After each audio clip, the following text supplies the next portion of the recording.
A very good morning that we gathered here. On behalf of Vishweshwaraya Technological University, Regional Center Mysuru, I extend a warm welcome to each one of you for today's insightful event. We gathered here, we are gathered here for a specially invited talk on cutting edge and fascinating subject applications of next generation IoT and AI system. To begin I request Mr. Jeevan to escort our esteemed dignitaries to the dais.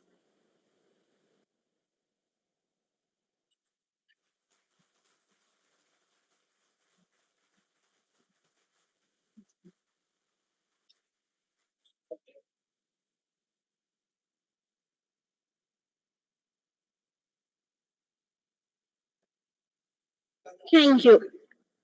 Now, I request Dr. P. Sandhya Madam, Director of VTU Regional Center and the Director of Center for Distance and Online Education, Mysuru, to welcome the gathering.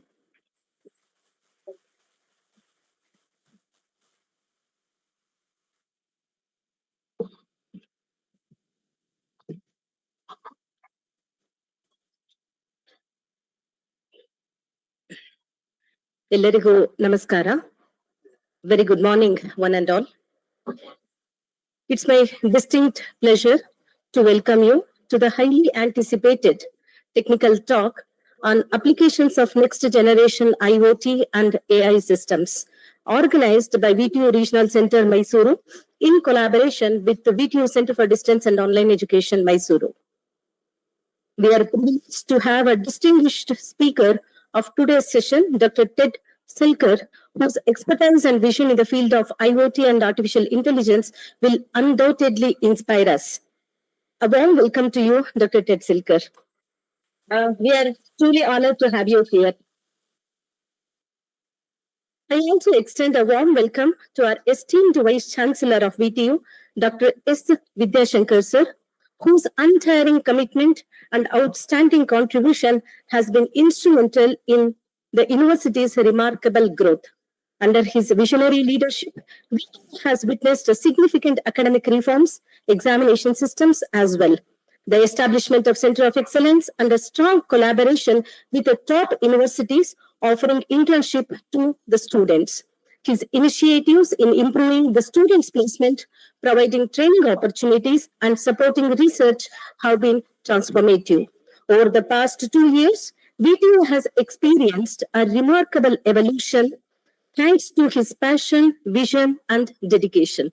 Dr. Vidyashankar sir is truly a leader who's reshaping VTU with a clear sense of purpose and a deep affection to the university's future. Sir, a hearty welcome to you and thank you for joining.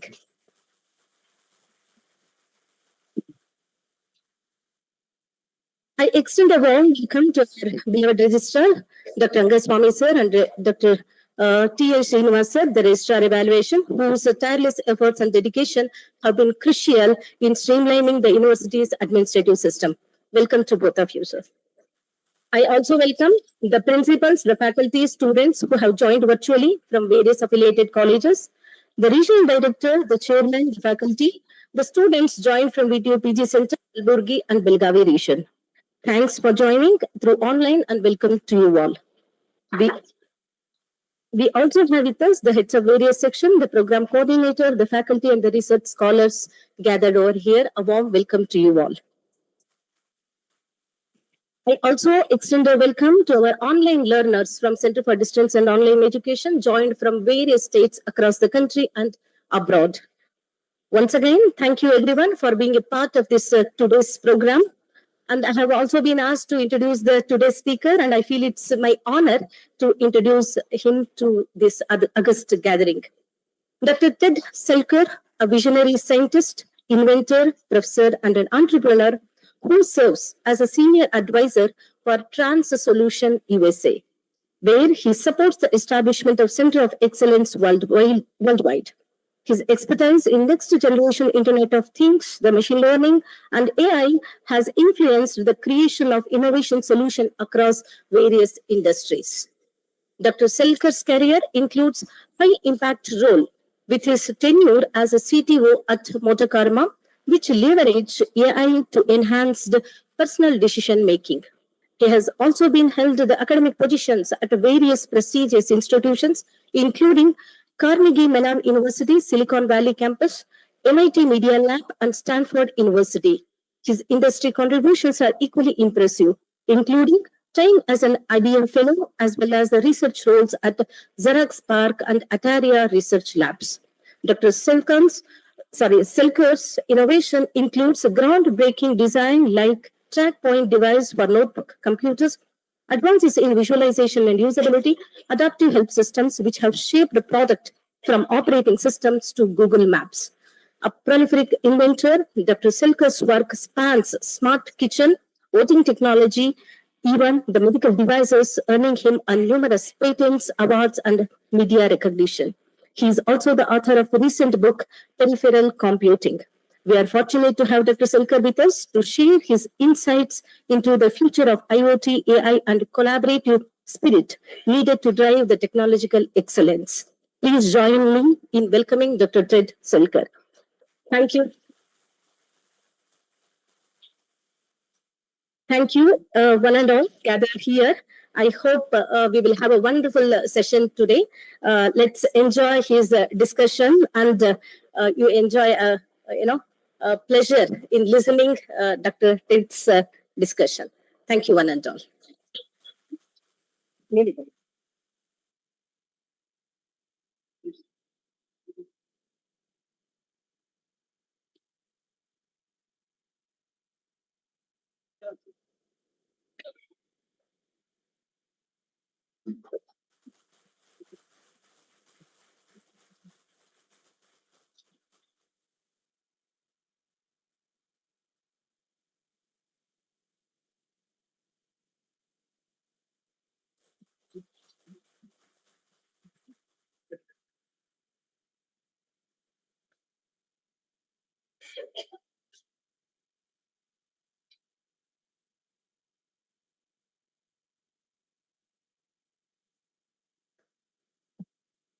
Thank you, madam, for your warm words of welcome.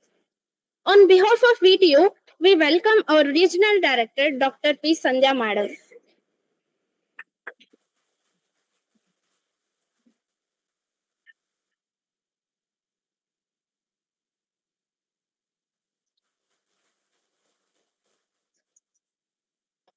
As we come together to delve into the fascinating world of IoT and AI, let us now perform a traditional and symbolic gesture to mark the beginning of this event. I request our chief guest and our dignitaries on the dais to kindly proceed with the lighting of lamp.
Thank you, one and all. We are now privileged to hear from our Honorable Vice Chancellor, who will give the opening remark. Over to you, sir.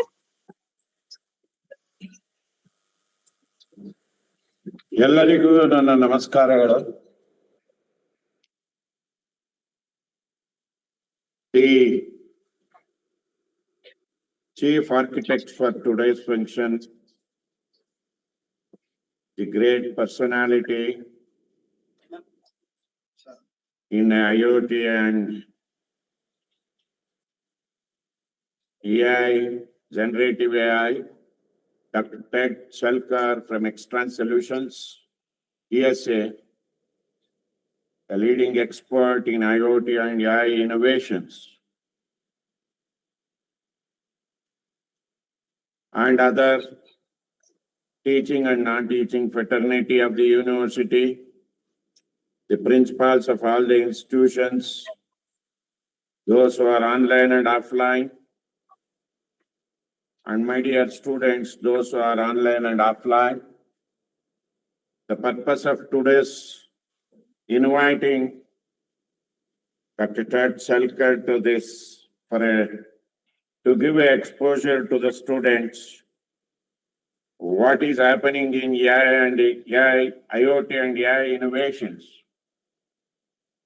The man, the personality who has worked in standard universities, well-known world-class universities, MIT and Stanford, for a long time in his career, who is here today. Yesterday he was there in Bangalore. We could not arrange this program in a much bigger way yesterday, as we have arranged this program to limited to only some 100 students.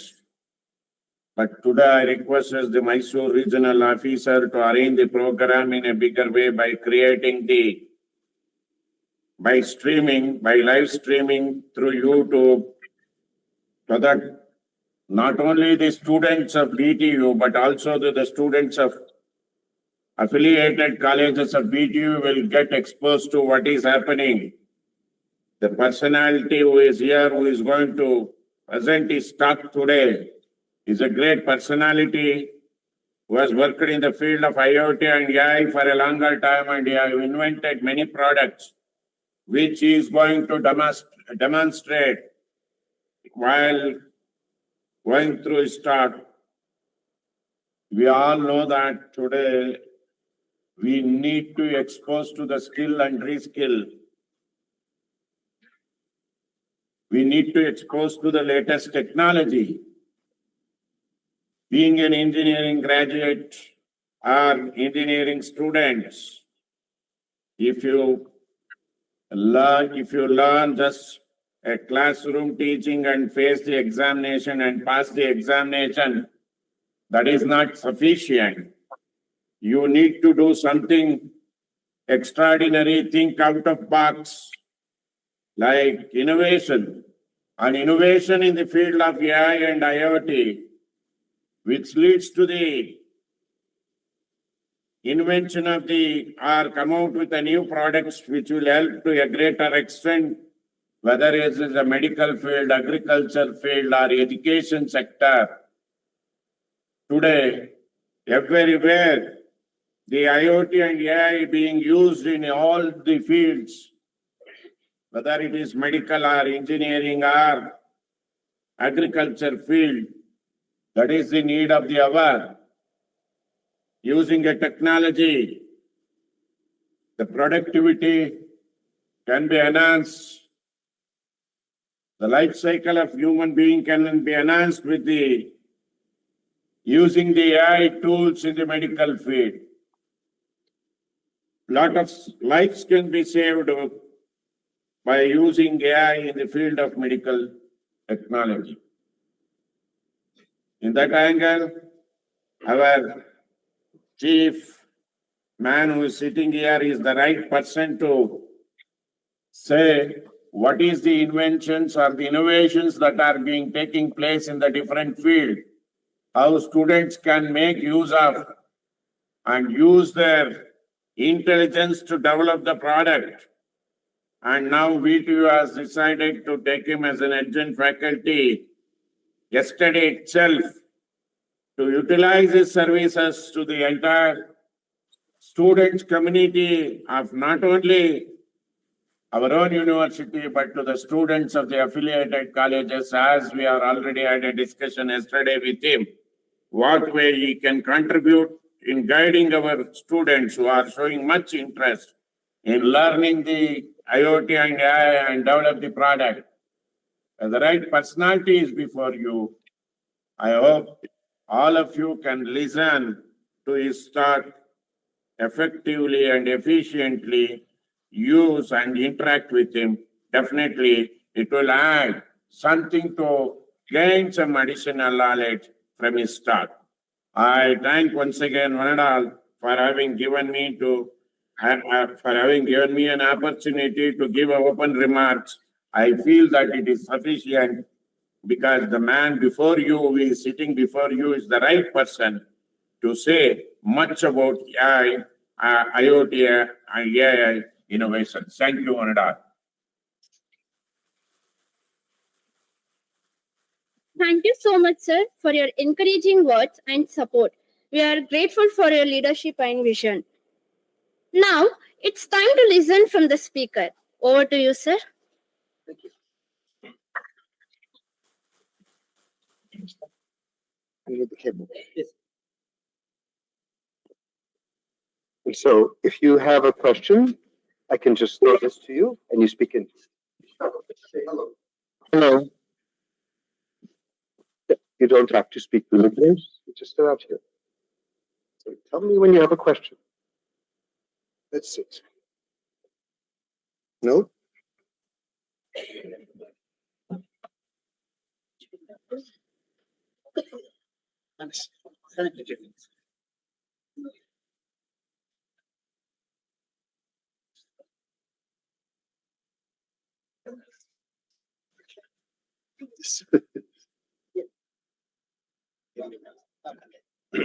Well, what I will speak about many things, but the main thing is to think about people.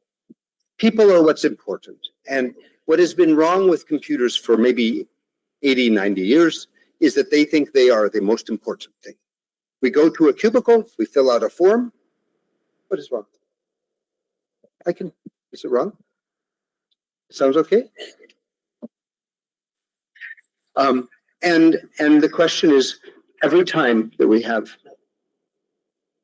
just a little less, that we have something we are doing with a computer, it can be a problem because now we are always using computer when we're doing something else.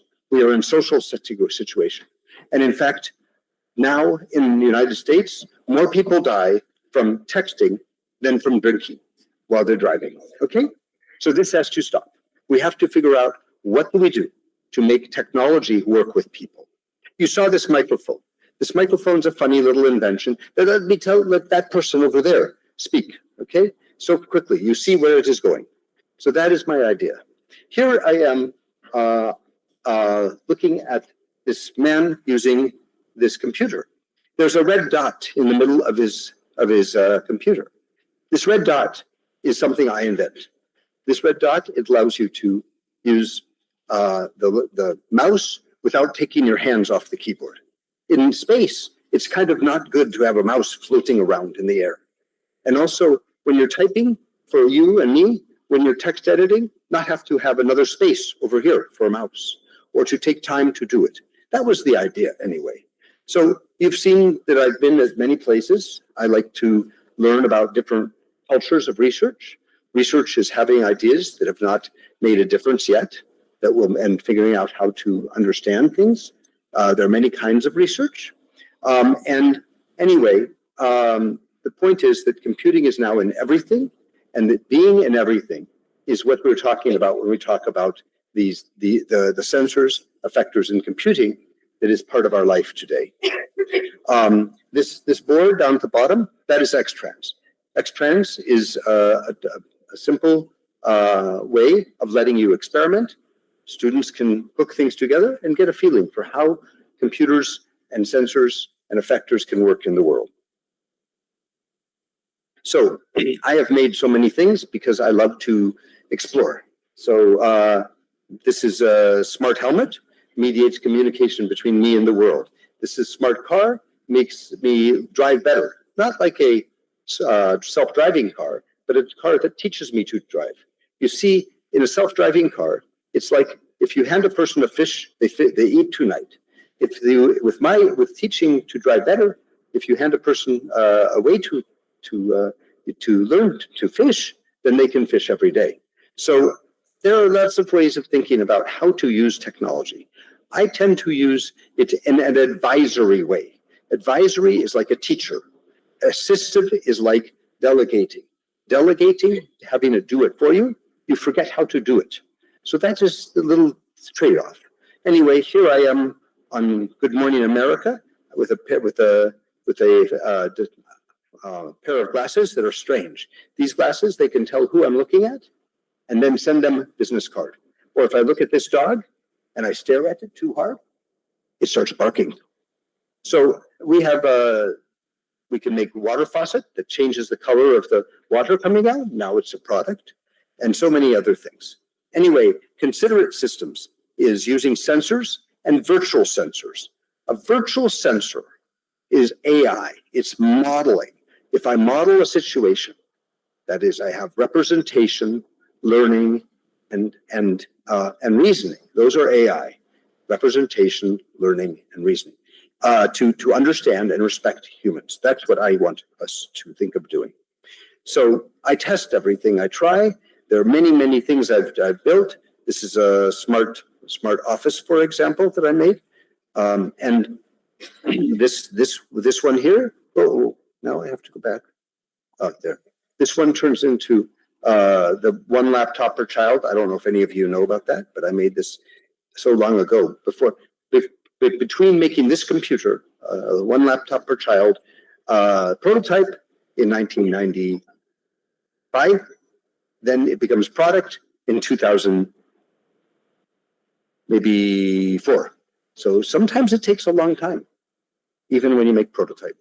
So the point is that computers are everywhere, and everything has a computer in it now. You look around on the wall, even these microphones now, everything has a computer and it's conditioned. This man, he sells me a selfie stick on the street near the Lotus Temple. And you know, this man selling it on the street, he says, well, this one has Bluetooth. Here, let me set up your Bluetooth. So in a very inexpensive device already, there is a sensor and a wireless communication and controlling my phone, and he set it up while he's standing there on the street. Amazing. Pervasive, there is an infrastructure that IBM used this word pervasive because they built this MQTT infrastructure support that allows all of the sensors to be able to be addressed. And so it's not just, they're not just one-to-one like this switch on my selfie stick. They are they're in the infrastructure, and you can use them from other places. Internet of Things, that is when you use them when they have an IP address. So that is got a value because then you can do things that are amazing. It also has a little bit of danger from security. But example, one of my favorite things with Internet of Things is what they do in Japan. The train, it is stopped because there was an earthquake somewhere. So the earthquake detector, it's a sensing, then it goes to central location, determines it's correct, then it goes to the train, stops the train. People don't go off there, the train does not go off the tracks. This was a dream so recently, and now it is reality, saving people's lives. Ambient computer is every space now has computing in it, and we use it, we take it for granted. But there are so many things that, like, for example, in an airport, okay, it used to be very loud speakers, but then now, if there are lots of people talking, the speakers get loud. If there's nobody talking, then the speakers are very soft, so that it sounds correct. And this makes it much more pleasant to be in the airport. Also, you can understand it better because it doesn't get drowned out by the people. It is so that is ambient. Peripheral, well, actually, there are many things that I should not be paying attention to right now. I should be paying attention to all of you, not to this microphone. If this thing was saying, look at me, look at me, look at me, you know, how it's feedback or something, that is no good. So we have to think, how do we make computing so that the many things that we do sometimes need are not bothering us anytime except when they are needed. And this is something I think very important to think about because before we go into office, we look at spreadsheet. Now, this thing, that thing, everybody has computer, they are bothering us, notifying, disrupting, and we have to figure out how to stop this so that we can still enjoy each other. Okay, so everything is becoming connected and mobile. Here's a picture of me at Mount Everest. So on my chest is I2C network. Does anybody know what I2C is? I2C is a very simple hardware protocol. And so several computers on my chest, and one of them is measuring my blood oxygen. Okay, so make sure I'm breathing enough. During COVID, especially important. But they put on the finger. What is wrong with putting a device on mountain climber's finger? What is wrong? He cannot move it. He cannot use his hands. Okay, so the climber said, "No way." So I even at Mount Everest, I get the soldering iron and I put it on the chest. The sternum is a good place to measure blood oxygen, and we were okay. So that kind of solving problem in real time is important. So what people know me for is this pointing device. This pointing device, here it is. It sits in the middle of the keyboard for Lenovo. Now, the idea was with mouse, you take your hand over here and you put it back. 1 second over, 1 second back. So in fact, when I just leave my fingers on the keyboard, I don't have to do that. Also, it doesn't take space. And so there's some good things. But in making it, actually, there's a lot of problems. So I started off with a very expensive sensor. This sensor was $500, made for fighter jet. And strain gauges, who knows what a strain gauge is? Somebody know what a strain gauge is? You stretch metal, it gets thinner and longer than it, okay? Just painting some resistive material on the back, put it down. Many good things. First, the insulator, it keeps lightning, the electricity from the air, from ruining it. Second thing is, because who knows what crosstalk is? What is crosstalk? Do you know what inductive coupling is? You guys are electrical engineers. So you put two wires close to each other. One induces current in the other one, okay? So inside of a laptop, there's TV station, radio station, so many fast signals. If you have a long wire, it has signal on it. So if I get rid of this wire, I get rid of noise. Noise is always your enemy as a computer, as an electrical engineer. So by putting the processor and the sensor together, I get rid of it. And I go from this prototype, $500, product, $35, next year, $12, this one, $1. So many years of development, improving, simplifying. So even when you invent things, to stay in product, I have to reduce the price. Well, what did we do to make the track point? What we found is that we had to use a little bit of AI, because before everybody says you push the joystick, then you go fast. Feels good. But if you make joystick that goes zoom, zoom, zoom, zoom, zoom, it's hard to control. In fact, you give a person a Ferrari, if they don't training, it breaks, smash, because too fast. So what I find is if I make it so it doesn't go faster than my eye can track, people can make selection quicker.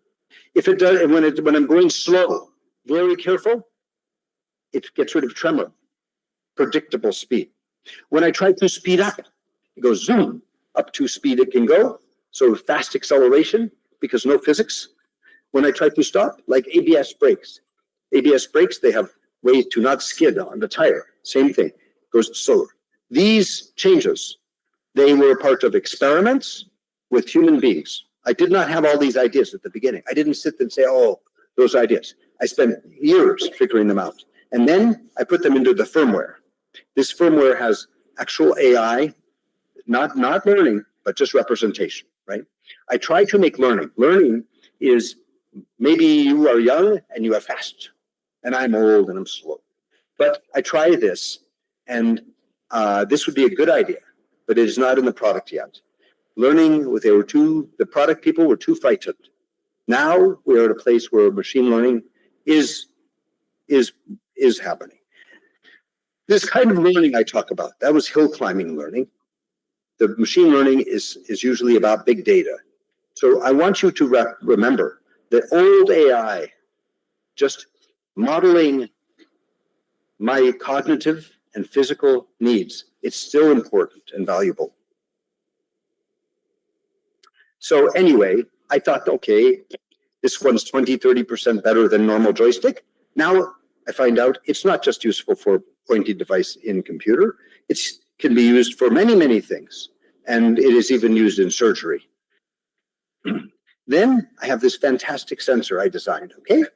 16-bit A to D converter. So that's a very good sensor. And so I show off by putting this piece of plastic. Where's this piece of plastic? Here's a piece of plastic. And this piece of plastic has a coin. And so it goes flop, flop, flop, flop, flop, flop.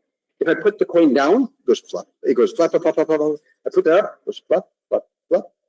Pendulum with long arm is slow. The short arm is fast. And anyway, we do other things. I can use it to weigh the letter. How heavy is the letter? To put a stamp on it. The point is to teach people maybe a sensor can be used for many things. This is what XTrans is trying to do. It's trying to teach you that, that you can use these different things for different purposes. And then I put track point in mouse. Okay, you know the scroll mouse? Everybody knows the scroll mouse? I have to move my finger. I keep moving my finger. This is hard work. With this one, I just push. And I can go this way, that way, this way. Scroll mouse only up and down. So I did study, published paper, 30% faster.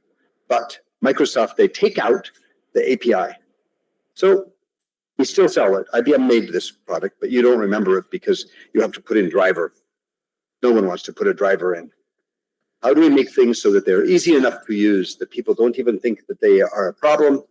Like this selfie stick, you just pair it and it works. Of course, Bluetooth, not the best, but it does things that are very important. Not the best, I mean that it doesn't always easy to set up. So I also make other sensors. Here, just one piece of foam, and when it's squeezed together, I can tell a person is standing here. So then picture. We did an experiment. We find out if we leave that picture on the refrigerator, nobody looks. But if we put it on just when you walk up to it, then you look at and you don't open the refrigerator. So it saves energy. And the same thing for the freezer.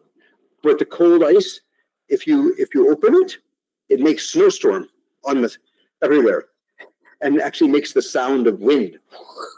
Actually, you sometimes get goosebumps on your arm. So you're close. And we find this kind of interesting. Anyway, there we also paint. One minute. Where's my cursor?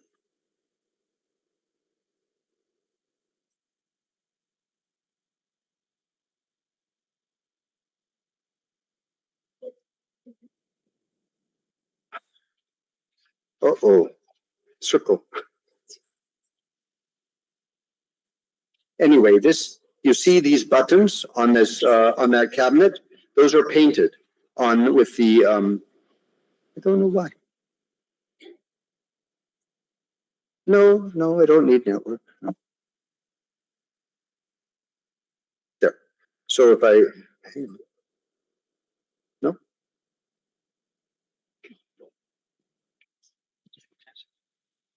So you see the virtual buttons on the wall. Then he is using those now. It tells him to go open the refrigerator, get an ingredient. And now it says to go over and get something from the drawer. So it paints the drawer, puts a handle, colors it, and so on.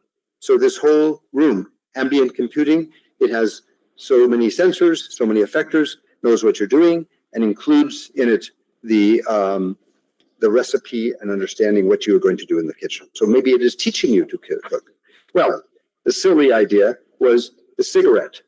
Cigarette is now kind of illegal in most of the United States. But so I work actually with a cigarette company, and I say, such good thing about the cigarette, for many, many hundreds of years, it is something to give somebody. I give you a cigarette. You help me light my cigarette. And it also introduces us, breaks the ice. And also it something that will limit my distraction. I focus on my cigarette. And also comforting and calming, and also sets the pace. I keep smoking cigarette, I keep writing, I smoke cigarette. So gives me courage. And so I made a digital cigarette. And the digital cigarette, no drugs, just if you do not smoke it, it makes bzz, reminds you to take a break.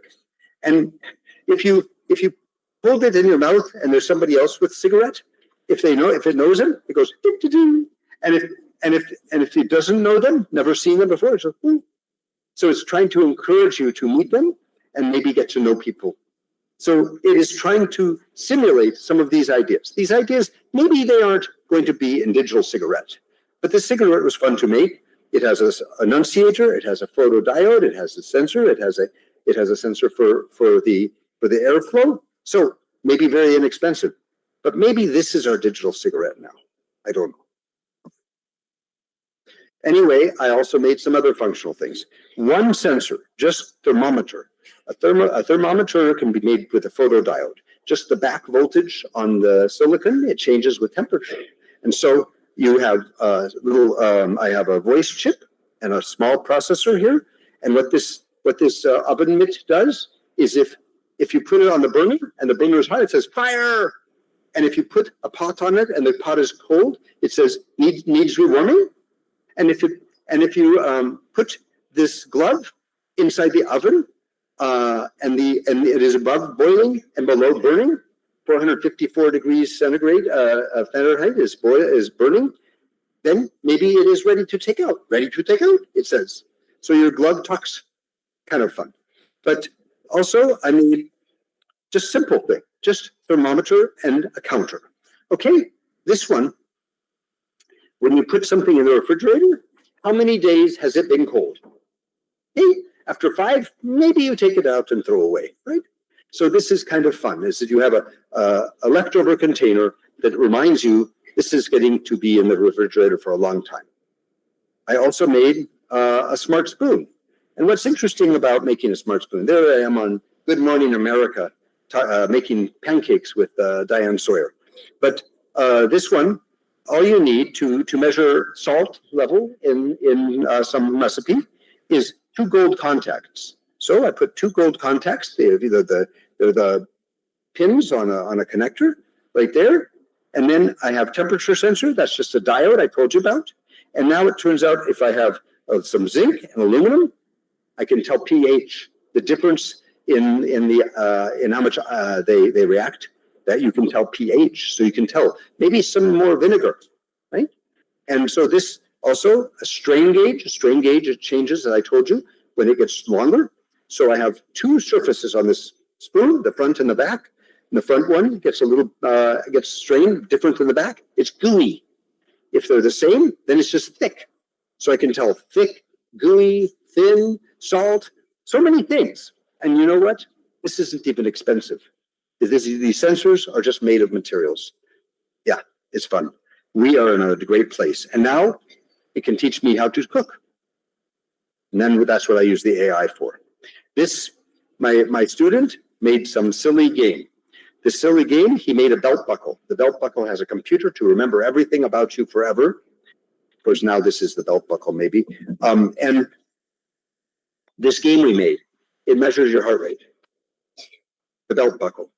And now when somebody throws you a ball, then when you catch it on the board, big board at the side of the field, you see that this person's heart rate is at 69 and it started at 76. So you get some credit if your heart rate goes down. So here's the game. The game is you run around, get your heart rate up, 150. Somebody throws you the ball. Try to meditate. Down, down, down. Everybody keeps them from the other team from tickling you because that would make you excited. Okay, now my heart rate is down. I throw it to somebody else that's running around. So strange game because it's about teaching people about their physiology as well as getting them some exercise. But we can do this. We can do this with sensors and these things. So another thing I made is many things for cars. So one thing I made is some people have trouble sleeping and they fall asleep while driving. You know this. It's a big number of people. So we put pedals in the car. These pedals, you have to pedal to drive. The car stops if you stop pedaling. Keeps you active. Okay. This one here, this is kind of crazy. You know, all of this ambient computing, the Wi-Fi, it's in the air. There's energy in the air. So what we did, I think it's, no, I go back. What we did with this the car, we'd use a germanium diode. Okay, silicon diode has back voltage of 0.6. Germanium has 0.2. So we use that and an antenna, and we collect actual energy out of the air from the Wi-Fi transceiver. So you see transceiver over there, then you can get 1 milliwatt within a 2 meters. And I took this 1 milliwatt, and then I take a little bit of fabric between two pieces of connectors, and I put some salt in it. And when this fabric gets a little bit of moisture, the resistance goes up. So humidity sensor. Now I have a little teeny, very, very low power transmitter, and I put this on the windshield of the car. And when that transmits to the air conditioner, because it's about to get foggy, it turns on the air conditioner. Do you see how this is so amazing? Is that we don't have any battery or any wires, and we still can sense and use computers to talk to each other. This is where we are now. And actually, I made something that makes a whole dashboard. Each of them grabbing some power, and one can make the blinking light. One can make sound about that loud. And one of them, maybe you touch it if you're in danger. Somebody, you put that so if somebody is bothering you, hit it. So we made all of these things. This, I made a special radar for a postal car, so that if you're going to run into some other car, the alarm goes off. Because many times these postal workers, they're driving their car, they drop off some mail, they go out, they drop off some mail. Anyway, they don't pay attention, and about 10 of them die a year by just going smash into another car. So we put that on the car for the postal service. They invade me. This is these windshield that I was talking about. This is the Wi-Fi transceiver that I was talking about. Even in credit card, I made a credit card. So what is RFID? It is two things. It is an antenna and it is a chip, right? So I make you have to squeeze the credit card to attach the wire to the chip. Actually, MasterCard said, you can't do this. So I made it. Then they said, well, you can't manufacture it. So I made it manufacturable.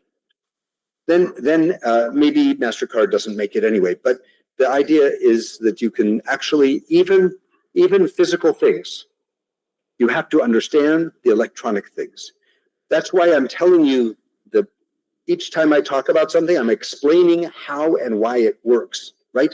With the salt gets the little bit of resistance change. Salt water conducts electricity, clear water doesn't. And just squeezing this. And I make it so it's dome. Clicking.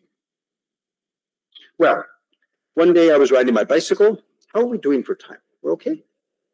Everybody happy? Okay. Riding my bicycle. I always ride my bicycle from MIT, everywhere, parked car, all the way along. And somebody opens door. That's scary. But also, one day, car comes out where I didn't expect because they had a parking lot way behind a building. Anyway, I fell down, didn't get hurt. And the person that was sitting there said, "Oh, that happens all the time." What? So I think, there should be a sign here. But to make a sign, many people have to get hurt. Then afterwards, they have to go to the city. The city has to have a meeting. The meeting has to come up with an idea. The idea has to go to the sign company. The sign company has to make it. They have to schedule when they put it in. A year goes by. Actually, the parking lot is gone. Now there's a building. So it doesn't matter. So if instead I put accelerometer, and with this helmet, when I go like this, it opens the microphone. I say, "Danger." Then everybody that's coming along can hear this, "Danger." Then if I put on the helmet and I tip my head, it puts on blinker for left and right turn. When I put on the helmet and it's just my head moving a little bit, it puts on lights so that everyone can see me. When there's loud noise outside, no, it turns off my radio, my MP3, so I can hear that somebody is running towards me.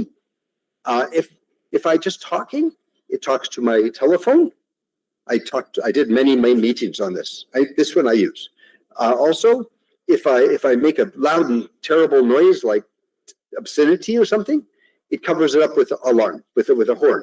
So my loud noise makes horn, so people only hear horn from like beep beep. Yeah, so much better. So what am I doing? I'm mediating communications between me and the world. I made many VR systems, and augmented reality is when you have some text, and mixed reality is when it integrates with the world. But it takes up your vision, and you can't see. So then I get angry, and I say, all right, I want to make AR that does not take up my eyes and lets me ride my bicycle. That's why I made this, to say you can do it without taking your eyes off the road or your hands off the wheel. And still, the computer is helping. Well, here is a very simple one. This is just when I go like this, it goes 1, 2, 3, 4 to measure my exercise. But when I go like this, it just makes bright colors because I'm dancing. So it's again recognizing behavior.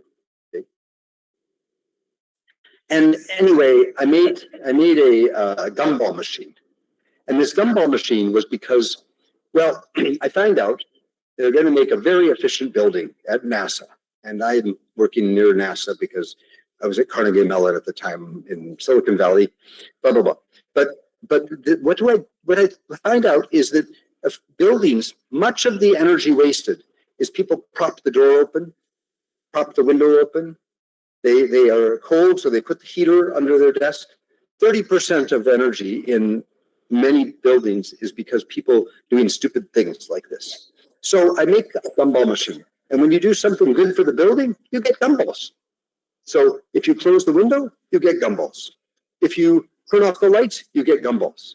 Actually, we even make it so if you ride a bicycle to school, we measure how you are moving. If you are on a bicycle, you get gumballs, or walking, or take a train. If you're driving, you don't get gumballs. So what we find then, doing study, I'm always doing study, is too many gumballs. So we make it so it just makes noise of gumballs. We record the sound of gumballs, and sometimes, once in a while, you get gumballs, but mostly just sound. Then people are better. So we call it variable reinforcement schedule. This is psychology. What I'm talking about today is that where we're going, we will all have to understand how do people work.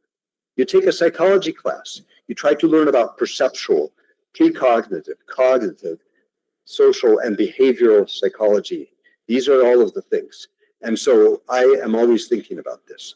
Now, anyway, we did this, but we also, physical therapy. I hurt myself so many times. So I have to do some funny exercise, right? And I don't want to do it.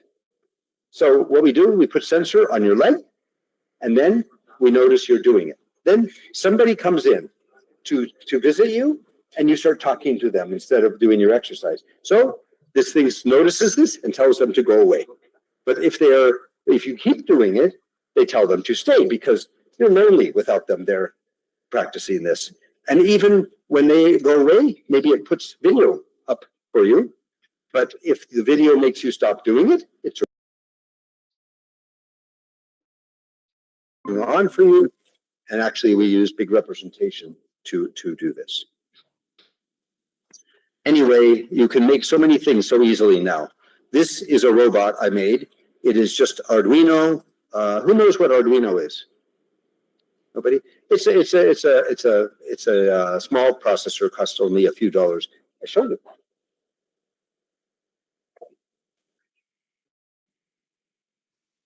This is Arduino. Okay. Anyway, that Arduino, and then a motor, and now I can make ultrasonic sensor go around my leg under the water. You can look up ultrascan guide, and you can see my machine. And here is my inside of my leg. By making this scanner with many pixels of ultrasonic, go all the way on my leg. I make 500 pictures. I put them together, and I don't need MRI. MRI is $1 million. This is a few $1,000s. So this is maybe 20 times cheaper than what it replaces. See, this is what we're talking about. What we can do today is we can use new sensors and computers to do many things. Even when you're playing, I make. You know what this is? Anybody seen kite surfing before? You never saw this kite pulling a person in the water, even on TV? Yes, you did. Okay. This what maybe you guys were just in a place so far away. I don't know. Anyway, what we find is it's hard to look. Okay, so I put vibrator. So the vibrator tells you how to move the bar. And then people learn to with the tactile. It takes them less time to learn how to use control the kite. So the point is, the computing is here and it's in everything. And you know, we have all of these phones connected together. We even use this pervasive computing, so that in America now, most of the measuring of an earthquake is done by just laptops that happen to be online. Everybody's laptop can tell the system that there is going to be an earthquake. And so in Japan, they chop the Internet of Things is stopping the trains, and actually they dumping water from a dam. Many big infrastructure things, turning off electricity when there's going to be electric storm.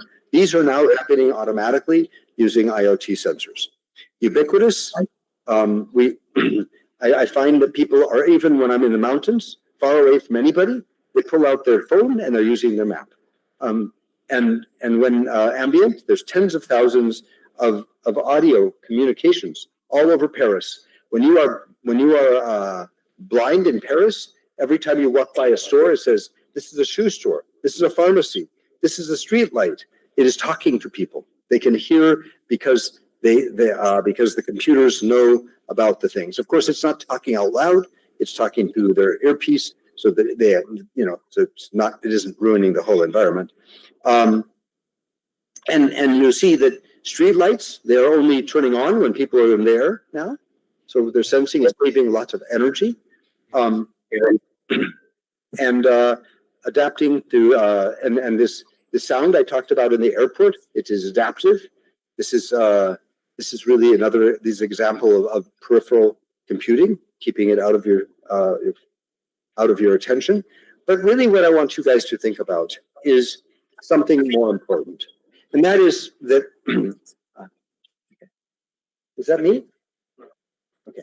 And that is that many of us take classes and we have to get a score. And in fact, on the side of the building, it says evaluation. And they have to take this test. That is not what I do. I do things. You should always be doing things. You have to try things out. So if you think about action movie, I want to compare action movie and invention. Okay? An action movie is there's problems happening at the speed of physics. Okay, I'm actually I'm swinging through the forest on my vine, like oh, and then it breaks. So I grab onto a branch, and the tree has a snake on it. So I jump into the water, and then the water is going over a waterfall. So I climb onto the rocks. Okay, this is making decision and solving problem at the speed of physics. And what I want you to think about is that having ideas with others is having ideas at having an action movie at the speed of conversation. One idea by itself is not the solution. The big guy says, "I got an idea." Okay, that's fine, but is it the best idea? You cannot tell if an idea is good unless you compare it to other idea. So when you have idea in meeting, I want you to say, "I have an idea. Does anybody have a similar idea?" Then if somebody doesn't say that, you say, "Do you have another way of solving this problem? Oh, do you have another kind of problem that is similar to this?" So when I'm running classes about innovation and invention, I ask these questions. I try to make people keep adding more ideas. And each idea, often, it reminds the person that says it, they have to remember what somebody said before, and then they solve a problem that uses those constraints and has to make a better one. So I think that everything in the world is a stage. You can try out everything everywhere, but in fact, you have to test it. And testing it, you have to put the microphone in here and hello, and you have to try out ideas, and I create things all the time. Even solving problems, you watch everybody is always solving problems. Enjoy that, and keep doing that. So I guess I want to just end by saying that when you're trying out ideas, please have a platform to do it. And this breadboard for trying out, can you turn down a little? Yeah. For trying out ideas is one thing that you can use. So we have this breadboard, and it has ways to sense heat and air quality and sound and distance. And it has two different kinds of computers on board, and it also can display with lights and with sound, and it can control motors. So it might be a way for you to learn some things that you can make. And so with that, I just want to thank you for your attention and hope you all go out and invent. And please ask any question you like.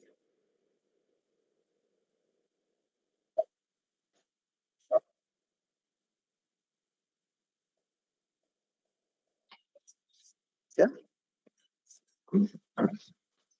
Yeah. Yes. Ted, today I'm really fortunate to attend your live lecture. I felt really happy and thrilled to meet you. I have a lot of basic questions, Ted. May I know how old are you? I'm older than everyone here. I am 68 years old. Oh, yes, you do.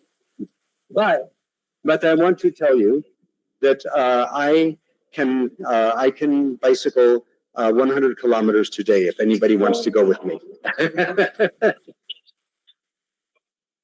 My thanks, as well as a lot of appreciation to you because you made our life so productive and also easy from your research. Thank you, but I hope you are all going to make it easier for each other too. I really felt I'm today fortunate for this. I certainly would like to thank our beloved Vice Chancellor for having getting you into our system and to have your lectures constantly whenever it is possible.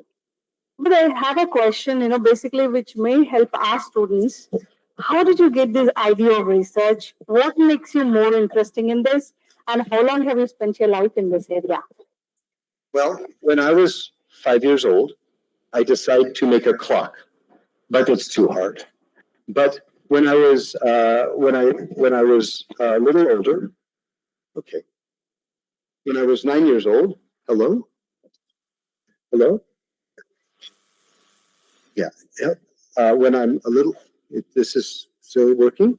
Is this working? When I was 9 years old, then I put sensor in my room and in the hallway, and I tried to make alarms. So if anybody comes, I don't want to use this. I'm just going to use this, okay? Um, we need adapt. We need AI over there. When I was 13, I worked in TV repair shop.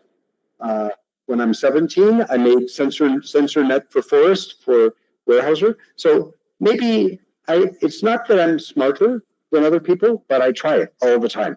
I'm always trying to make something all my life. And so it started very young. And, but I really want to encourage you because when I was a professor at MIT, what I find out, very important part of MIT undergraduate is called undergraduate research opportunity. And every undergraduate wants to work with a professor and try out making things. What I find out is that many students are too scared to try to make anything. And they want to say, oh, I worked in research lab. They come to my lab and I say, okay, only can stay if you make something in 3 days. And then they go away. Because you have to try to do something easy first. And they want to do something that takes 6 months. If you try something easy first, you show that you can do it, then you do something harder and harder. And the best students of mine were the ones that just kept trying and kept making little improvements. So try to make something, try to find somebody that knows how to make something, try to use them. When people walk with me around in a city like this, I stop and I watch somebody making a house. I stop and I watch somebody fixing a tire. I stop every time there's something that somebody is doing so I can understand it. I think many cultures, it's easy to say somebody else will take care of it. But unless you understand it, you don't know how to improve it. So you must try to understand. I don't know if that's helpful. What message would you like to give to our students? Well, I want to give you the message that everybody should ask questions. Does anybody else have a question? Thank you. Who has a question? Hello, sir. The breadboard that you showed us, sir, Yes. expands. Can you connect a high resolution camera to that, sir, Yes, you can. which can capture 4K resolution? Yeah, so the Raspberry Pi, you can connect it to the internet, you can connect it to a high resolution camera. Also, we put big memory on it, and we even run ChatGPT too. So the Raspberry Pi, very powerful computer, and I think that camera is a very important part of our sensing suite because not doesn't contact anything and useful for so many purposes. Yeah, and the breadboard, can it capture a huge amount of data and transfer it to the cloud? Yes, it has Ethernet connection and Wi-Fi connection, and it can transfer it. But the huge amount of data, that depends on memory you put on it. Okay. And it can you can put gigabyte or 2 or 4 gigabyte on it. Okay. Then it takes that. How many gigabytes maximum? How many what? Gigabytes. How many GBs can you? It only has it's one processor, but it can it can we put 4 gigabytes on it. Only that much. We'll probably talk about details later. Yeah. Okay. Yeah. Thank you. That's all. Thank you. Any other questions? What was the most interesting thing? Did you understand these ideas I talked about? You have a question? Good morning, sir. It was a wonderful presentation. Just wanted to ask, you said about the spoon, you have integrated the sensors. So how best to use that spoon? Because sensors, they do wear and tear, they are not so efficient. So what will be the durability of those, products? And also now after I learned that everything is migrating from sensor based to visual computing. So because of the problems with the sensor, with the longevity and other things, so now the trend is by observing that it can able to make out. I mean, we are going to have visual computing. Most of the things, whatever that was sensor based is migrating to visual based thing. So what do you say about this? And what do you say about those products having sensors which are, less efficient? Okay, the strain gauges in that spoon are embedded and they will last forever. The thermometer in the sensor, it is underneath and does not even get anything on it. The salt one, those are gold plated, and if you rub off the gold, then it will not sense the salt anymore. But the pH meter is just the material. That's aluminum and zinc. It will last forever. The thing about chemical testing is hard to do with a camera, unless you put some indicator in the liquid. So camera is good for many things. It is not good for chemistry, which is what this spoon is all about. So the thing that we have to think about when we design anything is what is our suite of tools to work with. Maybe the sensor is a switch, maybe it's a camera, maybe it's chemistry we're doing. By the way, even with chemistry, optical sensors are starting to be very useful.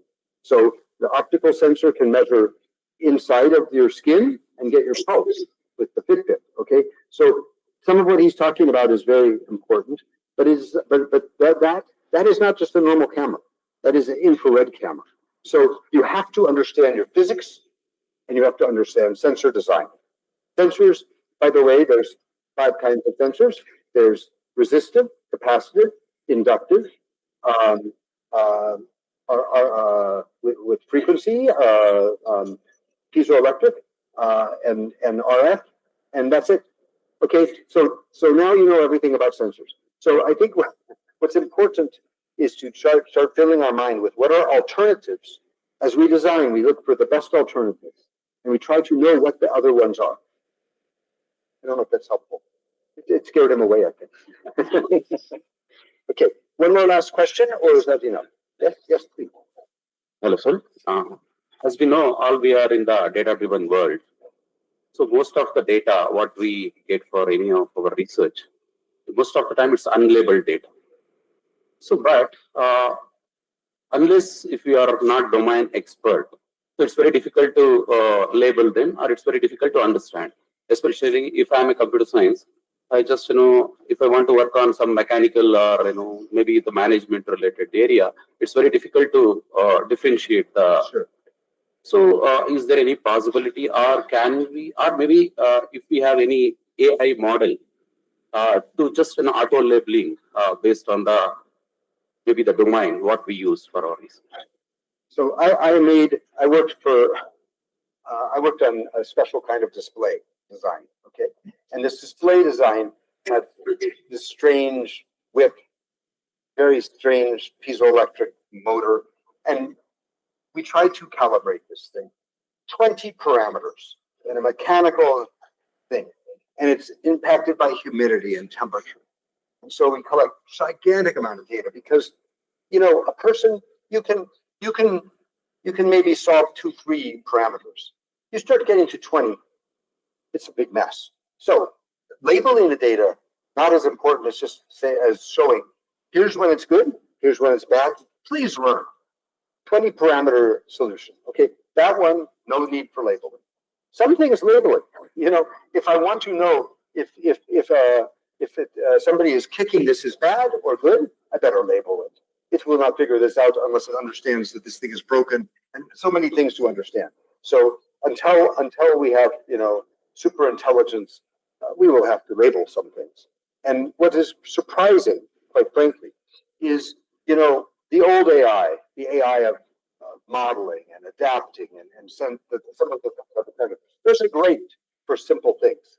But what's incredible is that we've been able to digest all of the knowledge of the world and compare what words go after each other. That is auto-labeling. Just looking at sequences of words, we created OpenAI.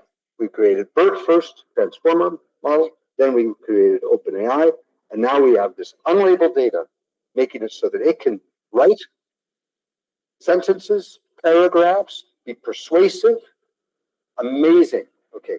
Now, just to be clear, the part of the machine learning that understands what words go after each other, that's the large language model, that's different from the part that does the persuasive and makes a sentence and figures out what a paragraph is.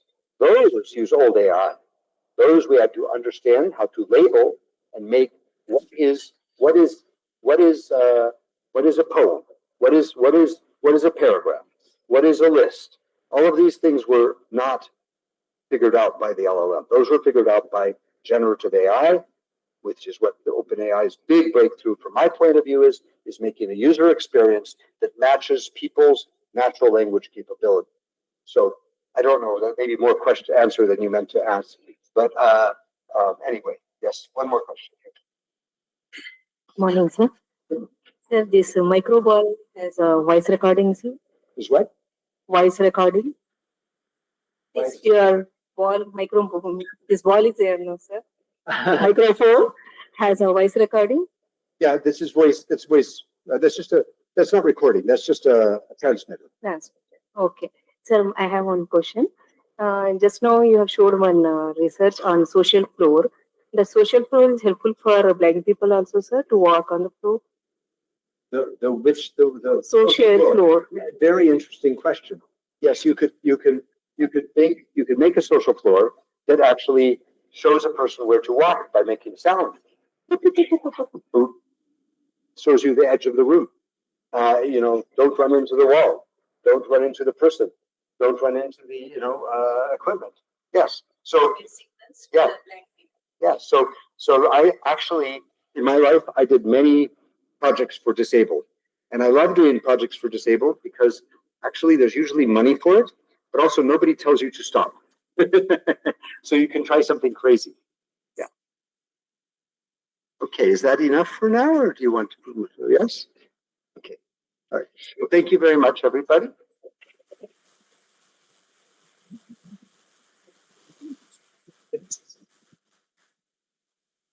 Thank you so much, sir, for enlightening and thought-provoking address. It's clear that future of IoT and AI is incredibly promising, and we are excited to see how these technologies will shape industries, societies, and our everyday lives. I request Dr. Kumar sir to present vote of thanks. Hello, Kumar. Sir. Kumar, before Yes. closing down, I think most of the questions were asked by the teachers. Allow the students also to ask some questions. Okay, sir. Okay, sir. Students, any questions? I think you can make use of the resource person. Yes, please, Taylors.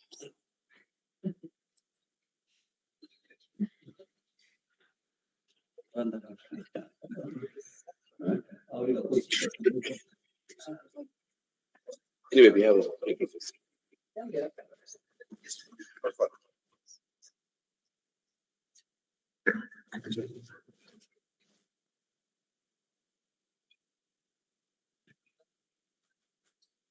Yes. And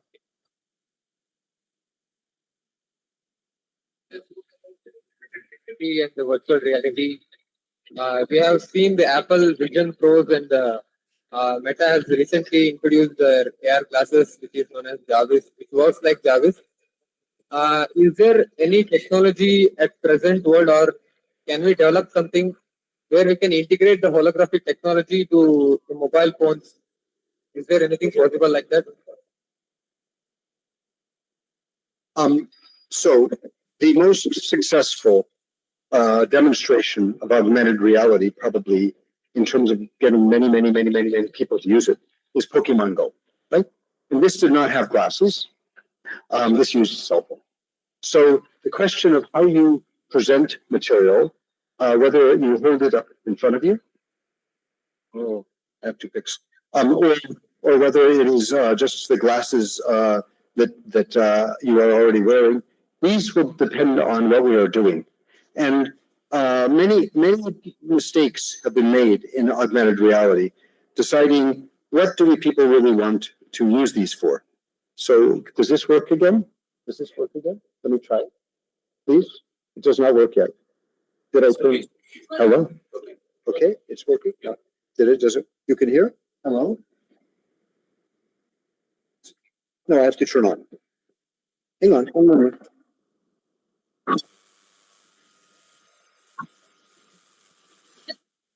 Hello? Hello? A little late, low later. Let's, just a little bit, just a little nice. Okay, so, do you want to answer your question or not? Okay, let's begin.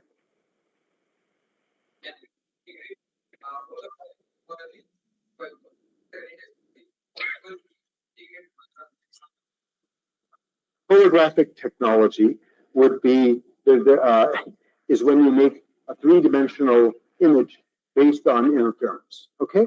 There are many ways to make three-dimensional image, and holography might be the right way in some situations. People have made cardboard. You've ever tried cardboard? This two lenses on the front of your cell phone, and you put this cardboard on your face, and you have three dimensions. You can use lenticular lenses to make it so you turn your head and you get more 3D, but you lose resolution. So there are many ways to do it. The question is why and what you will do with it. And there are a lot to be said about when is 3D better than not 3D. I think that's enough for now.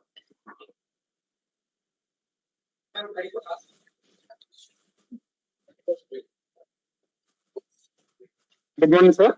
I would like to ask you yourself, what is your qualification and in which domain you had research and working, sir?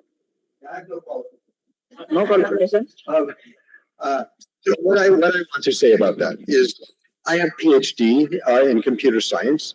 My PhD thesis was adaptive help, making a help system that taught people 5 times more exercises by having AI in it.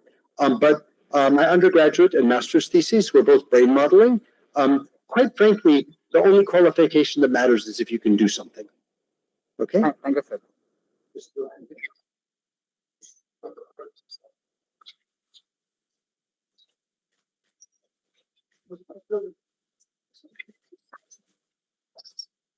Does somebody else have a question? We have these students, and I agree that this encouragement to get the students to ask questions, this is the most important thing we can do. So is there maybe somebody over here, they've been saying so many questions. You guys have to ask a question now. So who's going to ask a question?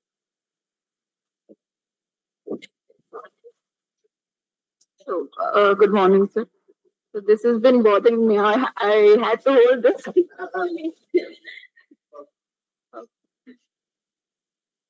I'm glad you got to hold it.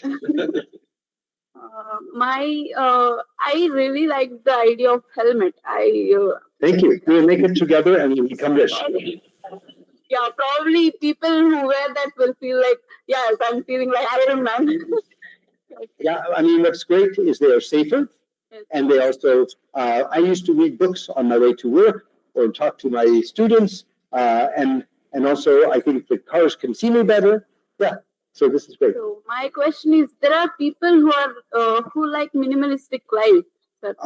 So those electronic devices around their homes will make them feel like, oh, this is bothering me. So what do you think that will help people minimalize the electronic devices? This is a very important point. The question about how do we become more minimalist in our life? This is the peripheral interface problem. So we want to not notice the technology except when we have problems. So when the water is spilling over and it's going to ruin the floor, that's when we want to note that there's a problem. We don't want something always saying, the floor is dry, the floor is dry, the floor is dry all day long, right?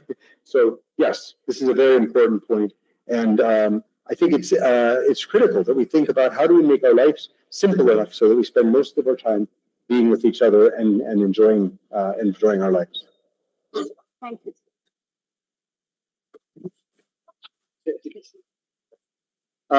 So one more question over here, maybe? Hello, sir. So we saw many invention of yours on the PPT. Is everything being adopted by the common people or industry? So when I was at IBM, my job was to make products that would make money. And so I have many examples of products I made that make money, and I enjoy that. Then when I go to MIT, my job is to make something that surprises people. So I work on that. But also I work with companies. And what I find is that with the companies, often when you are outside of the company, they are not as interested in taking the idea as when you're inside the company. So I have variable success, but everybody has variable success. Some of the things we make will be used by other people, and some of them will just maybe surprise and delight somebody. Maybe they become a research paper that makes somebody else have another idea.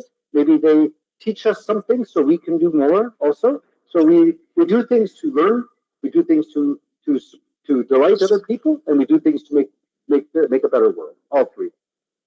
It's a good question.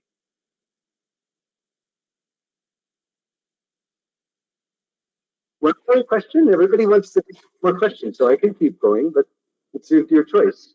One more you got here. You have so many people over here.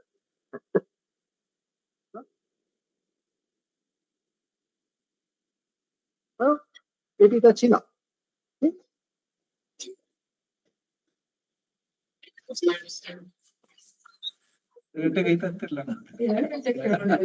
Before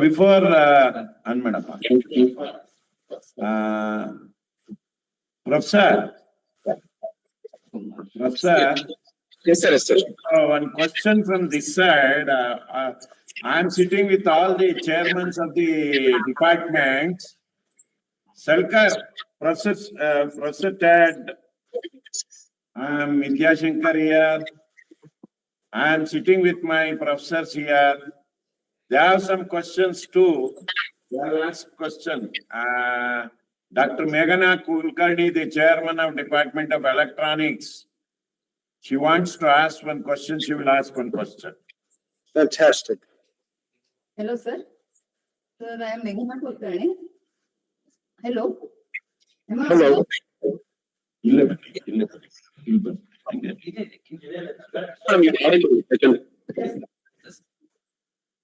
Sir, hello. You are audible, madam. Please Yes, madam, please go ahead.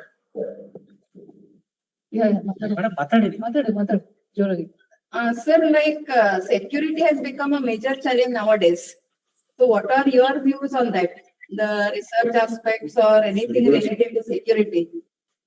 Cyber security and all have become major challenge, and that is troubling everybody, even a normal human being. I'm going to have somebody say that again slowly. Something about security. Yeah, security, yeah. aspects of Yeah, security is a very important problem, and yet there's no moat wide enough or wall high enough that people won't be ingenious and find a way. So what we have to do is not just stop things from happening, but also detect them. So with security, there's detection and there's mitigation. And there's also stopping it. So we have to do both. We make the walls, we make the moats, but we also have to detect, and then we have to mitigate. Those are the things I believe are critical to security. Is that good? You want more specific answer? I can tell stories. Thank you. Dr. Ted, the question was more towards hardware security is what we are focusing on right now. Any thoughts on hardware security? Somebody has to help me with this. Yeah. Hardware security. Well, what is nice about that credit card security I talk about, there's no way to use that RFID module when I disconnect the antenna. This is what we call air gapping. So when many people talk about security, there's many kinds of security. We can have double envelope. We have many kinds of technologies for for making no transfer of knowledge when we don't want transfer of knowledge. But even in electrical, we put air gap, the air gap, so that we don't have something on one side that comes from the other side. And so that is the highest approach to security is air gap. But often you cannot do this. And so then what we do is we do things that make it just difficult. So of course, encryption, and hashing, and there are protocols for reducing, and also sometimes you can use multiple security approaches simultaneously. And in voting technology, we have a lot of times talked about what are those. In fact, one of the most important things for making voting technology work is not to allow any one thing to be the problem.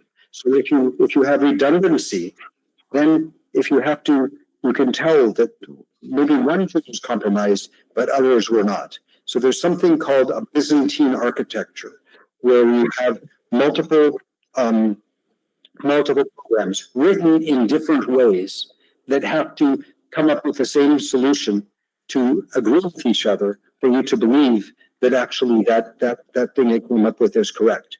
And it's also sometimes called N-version programming. And this is a technique for making it so no one part of your program can have a virus in it that ruins the rest of it, because all of them have to agree to do it. But maybe I don't know if you want me to get this deep into security, but that's some of the interesting things that one can think about. Thank you, sir. You're welcome. That's all, Professor. Questions from this side? Thank you for your this thing. There's somebody with a question right here. Okay.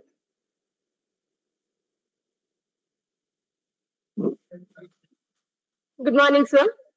I'm Sneha Gasti, studying in Computer Science and Engineering stream. I have a question about biotechnology, sir. There are many of the patients who are suffering from breathing problem, and they have been died with that.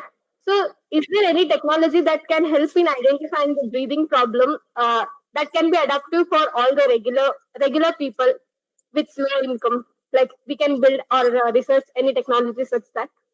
This is a matter of sensing breathing problems? Yes, sir. Oh. Well, actually, something around this. During COVID, one thing that I worked on was putting positive pressure on lungs, and we had to measure how much air was going in and out for people. This is a problem for COPD, for people that smoke, maybe people that have a lot of pollution up in Delhi. Sorry about that. There's lots of ways of sensing breathing. That's why we have stethoscope, right? Stethoscope, one of the most important tools that doctors wear around their neck. So our breathing, we're very lucky to be breathing and be alive.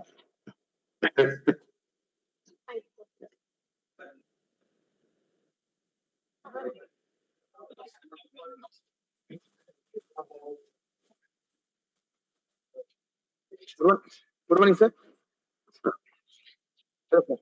Sir, my question is how generative AI will deal with privacy of people? How does generative AI deal with privacy of individuals or of people? Well, you can privacy with generative AI. There's various ways to think about it. One is that if you have private data, then you need to fine-tune your large language model that you keep locally, then that's not to a large language model. The disadvantage is if you have it separate, then it does not contribute to all of the answers you get. So some people then try to have their own large language model, but making a large language model, it can be quite expensive. And in fact, there's a lot of value of being part of a community of knowledge. So I think what we are going to find is that the privacy might be overrated when it comes to knowledge. But we will see. It's going to be a complicated story. And it always is. You know, do you tell a friend a secret? You know, even that is a question. I don't know. Maybe I keep a secret to myself. Maybe I share it with everybody. Maybe I'm more comfortable after everybody knows. I don't know. Yeah. Good afternoon, sir. Myself, Kumar Swami. I have a question that whether artificial intelligence will take away software jobs. Okay, because people's accent is so different from mine, you have to go a little slowly. Okay. Sir, whether artificial intelligence will take away software jobs. Somebody has to help me with this. Artificial intelligence will take out the job opportunities in the market. Yeah. Okay. Humans are tool makers. Every single step of our life, from the time we started making tools, was taking the job from somebody. Nobody is strangling this cat anymore. We are now shooting it, whatever. The point is that, that yes, all tools make, a tool is only something that makes something that we couldn't do before, or something much easier than it was before. When it's easier, it takes less people doing it. The question is, what is our purpose?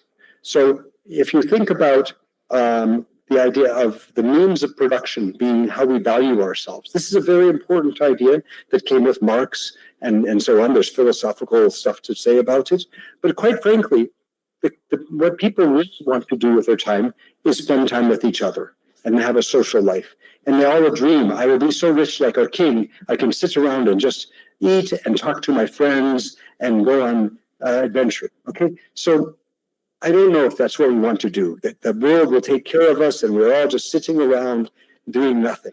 I don't know if that's a good idea either. Or maybe we will do some things that we couldn't ever do, and we'll make a better world that will not have global warming, and we'll have a better environment, and all of that work has to be done. And why are we not doing it? We think we don't have the energy and time and money to do it. But if we are taking jobs away from other things, let's go fix the world. Sir, everything can be done on manually, but if students are spent a lot of years to gain that skill, what about them? What is the situation for? Yeah, and before somebody spent a lot of years figuring out how to paint a car, and now a robot paints a car. I'm sorry about that person. So in fact, you know, the knowledge worker is a fine thing. Maybe just to remember everything is the most important thing. Maybe I'm out of a job, but actually, I would love to go climb a mountain and ride my bicycle 100 kilometers today. If I don't have to just be a knowledge worker. Thank you. Thank you so much, sir. I request Dr. Kumar sir to present out of thanks.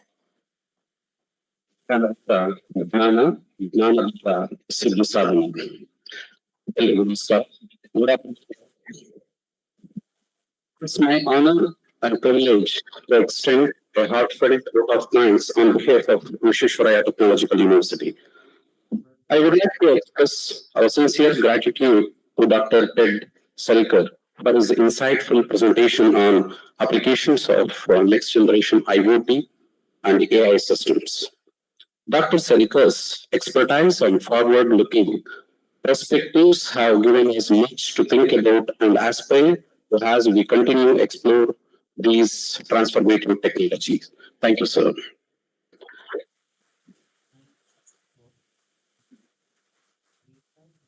I extend my heartfelt thanks to our respected Vice Chancellor, Professor Vidyashankar sir. Sir, your visionary leadership and encouragement have provided us with opportunities to explore innovative fields like IoT and AI. Thank you for inspiring us to continuously pursue excellence and expand our academic origins. Thank you, sir.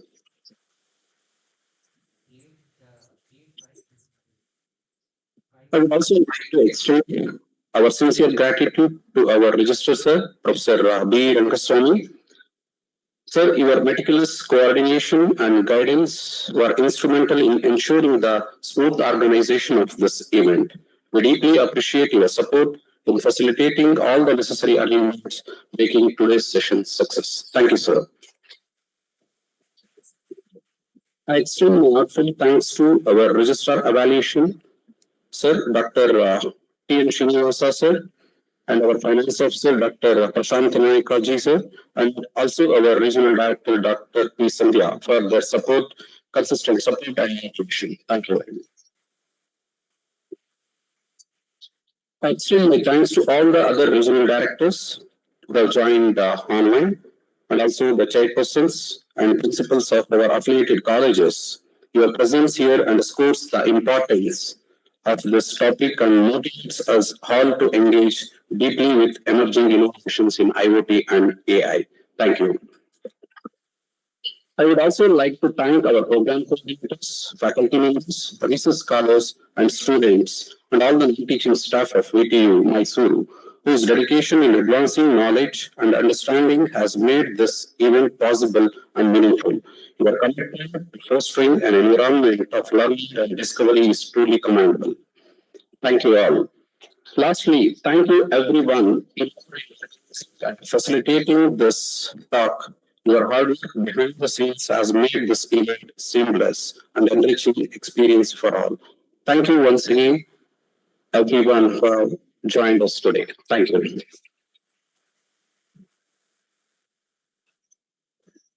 Thank you, sir. Thank you, one and all. Have a wonderful day.